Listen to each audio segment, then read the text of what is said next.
ಅವರೇ ಒಪ್ಕೊಂಡ್ರು. ಅದು 187 ಕೋಟಿ ಹಗರಣ ಅಲ್ಲ, ಬರೀ 87 ಕೋಟಿ ಹಗರಣ ಅಂತ ಹೇಳಿ ಸ್ವತಃ ಸಿದ್ದರಾಮಯ್ಯನವರು ಒಪ್ಕೊಂಡ್ರು.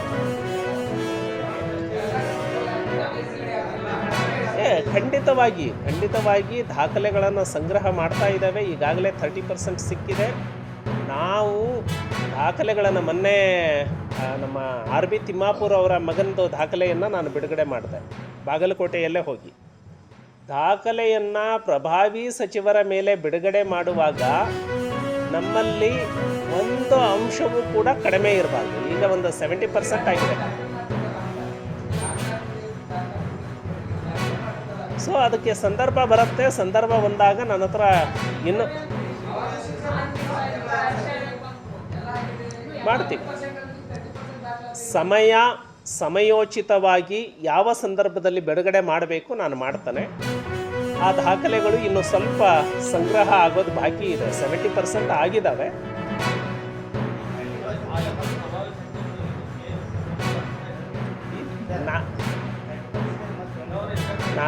ನಾವು ಭ್ರಷ್ಟಾಚಾರಿಗಳನ್ನು ಮೇಲು ಫಿಮೇಲು ಅನ್ನೋ ದೃಷ್ಟಿಕೋನದಿಂದ ನೋಡಲ್ಲ. ಭ್ರಷ್ಟರು ಭ್ರಷ್ಟರೇ. ಅದನ್ನು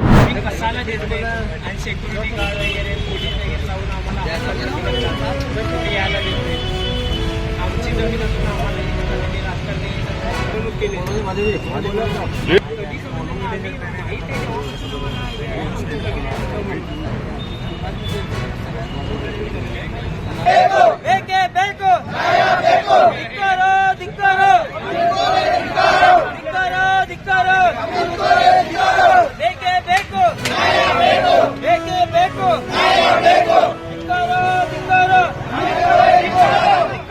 ಧಿಕ್ಕಾರ ಧಿಕ್ಕಾರ, ಬೇಕೇ ಬೇಕು, ಧಿಕ್ಕಾರ ಧಿಕ್ಕಾರ